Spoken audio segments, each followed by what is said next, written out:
Hey guys, X-Art Student here. When I was younger, I used to draw so many comic spreads. I love doing it a lot, but I guess my priorities and time and interest changed, so I stopped doing it. But I also stopped doing art in general as well. Now that I'm back in my illustration journey and I'm into art again, might as well try making a comic. I drew these 2 sketches from my daily drawing challenge, and I really loved the character that I created. I thought I could probably make a story with this.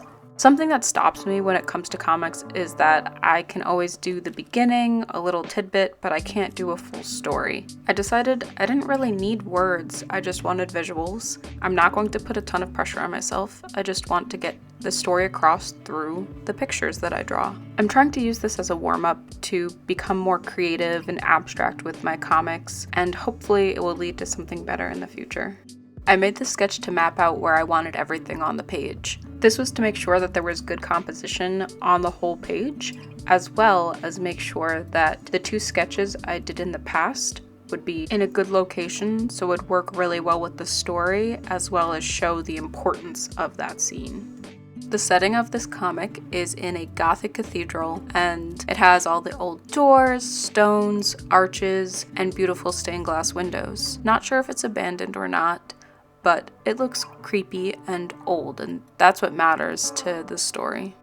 I contemplated using my Prism markers just to add one color, maybe as a shading tool or as a little pop of color, but I figured let me just stick with black and white and see where I go from there. One of the comics I really enjoy is Blankets by Craig Thompson. Each page is so artsy and illustrative. It makes you feel what the characters feel. You can tell someone is evil by the way he draws them. I want to be abstract and flowy and make each one of my spreads a piece of art like he does eventually in my comic journey. I didn't realize how many lines would be in this drawing until I started sketching it out and having to use my ruler. I'm definitely not a perfectionist, so this was not that fun for me, but I know it turned out well because I used the tool. I want to talk a little bit about the character that I'm drawing for this comic. As I stated before, she came about from a daily drawing. Sometimes the daily drawings are really bad, and sometimes I create something that I really enjoy and I want to draw over and over again. And luckily, it helped inspire this comic. I didn't really have a full plan for her when I came up with it. I was just trying to look up dynamic poses online and get better at drawing people and poses. That's how I was able to create both these scenes of this demon lady floating and then the demon lady with extreme power that's out of control. I thought it would go really well in this story. Now I'd like to tell you the story behind this comic. You walk up to the door. It's an old, tall, beautiful cathedral wooden door. You can tell it's ancient. For some reason, you need to go in. You don't know why, but you push the door open. It slowly creaks. You see a little bit inside the room. You're nervous, so you don't want to go in just yet. You're just trying to see what's there. From the stained glass window, light is beaming down on a figure. They're kind of tall. They don't really look like a human because there's horns. You're nervous, but something's still telling you to go in. You get a little bit of a closer look at the figure and see them in the true light. It's this woman with horns and fabric. She looks ancient and wise and strong, but beautiful. She says, "Welcome." Everything about her is luring you in, but there's just something in the back of your head that's saying, "Run." Then you see she's not where she was before. She's floating. She's now eye level with the stained glass window. You can see her smile spread across her face, and she says, "You've been expected." Finally, all hell breaks loose. She's using her powers. Everything's electric in the air. You hear the sparks. You hear the wind. Everything's going wrong. And that's where this spread ends.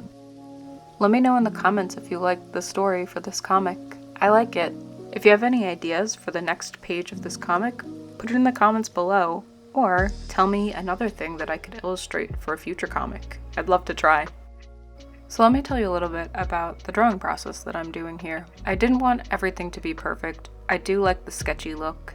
it kind of adds to the mysteriousness and danger of this scene. Obviously, it's intense. She's floating out of nowhere, and she's saying, "You've been expected."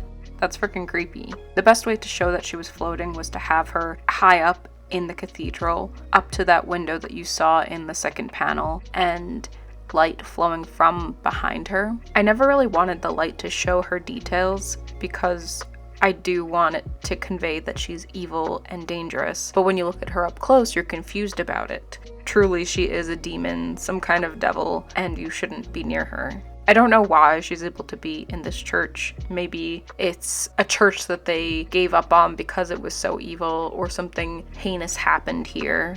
I just love that you're able to see the details of her when it's close up or something intense is happening. That's the only time that I didn't mind drawing her. Of course, I love actually drawing my female characters. That's the most interesting to me. Drawing a door is not interesting, but it helped convey the story, so it was important that I did that. In my old comics, I used to have things break out of the panels and swirl around the page and be abstract. So with her hair and the lightning powers coming from her hands, I wanted to do that. I wanted to show that the powers were out of control, extremely powerful, extremely dangerous, like a live wire that you see on the ground. You can't touch it. It's unpredictable. That is her. Part of me wishes I broke through a few more panels, but I think this one works the best because she's so unpredictable and her powers are everywhere and crazy, that it just works to show how dangerous and crazy her powers are. You can feel it flowing through the other panels. Like, she's not supposed to break through those walls, but she did. Everything about her doesn't make sense, and you just need to run.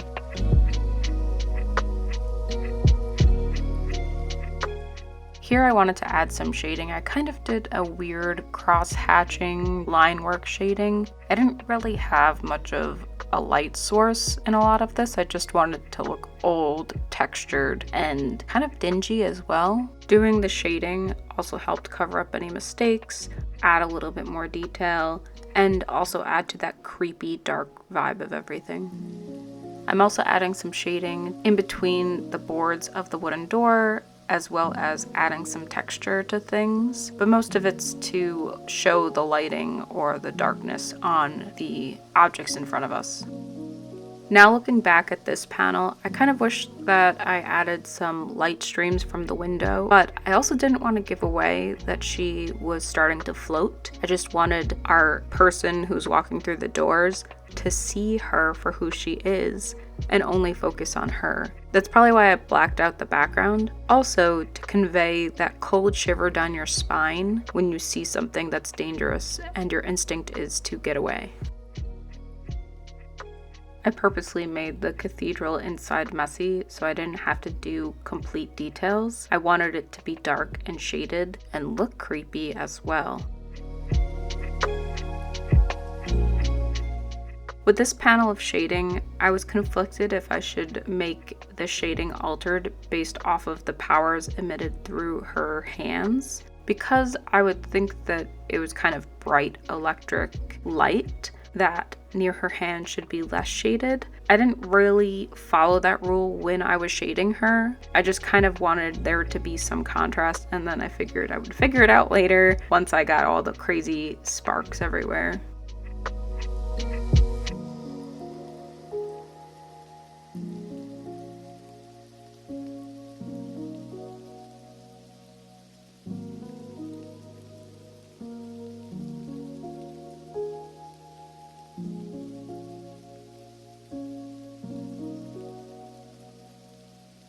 The comic is finished, so let's take a look at those close-up shots.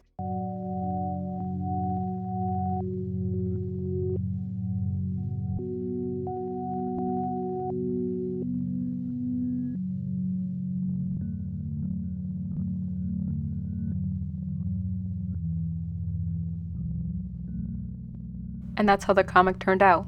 Tell me in the comments below what you guys think of it. Please remember to subscribe, like, and comment if you like this video. Check me out on other social media. If you want to buy some of my art, check out my Etsy. And if you want to send some fan art, please please do so. Thanks so much, guys. I'll see you next time. Bye!